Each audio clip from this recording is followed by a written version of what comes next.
Mabilis na cutting skill segment mga ka-Berks, mga ka-OFW. Ito ay pang-upo. Itong topic natin ito ay sa proper handling ng kutsilyo at proper slicing. Yung mabilis. First step, meron lang tayong 3 step dito eh. Bale, pakita ko na sa inyo para mabilis. Number 1, yung proper na paghawak ng kutsilyo. 1, 2, 3, itong index ay nakahawak dito para itong powerful yung ating pagkakat.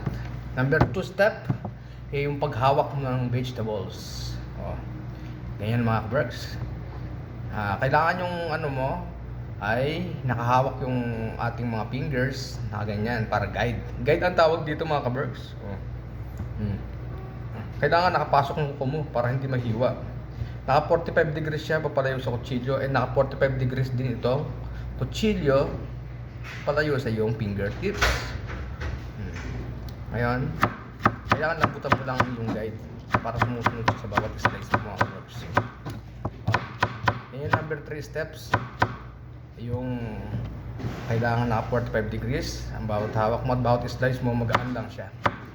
Magaan lang ang hawak natin sa kutsilyo. At yung lalo na itong guide natin ay magaan para sumusunod yung fingertips mo doon sa bawat slice ng kutsilyo mga ka-Berks. 2 minutes video lang tayo para mabilis mga ka-Berks. Ngayon ito na yung ating finished product mga ka-Berks. Subukan nyo.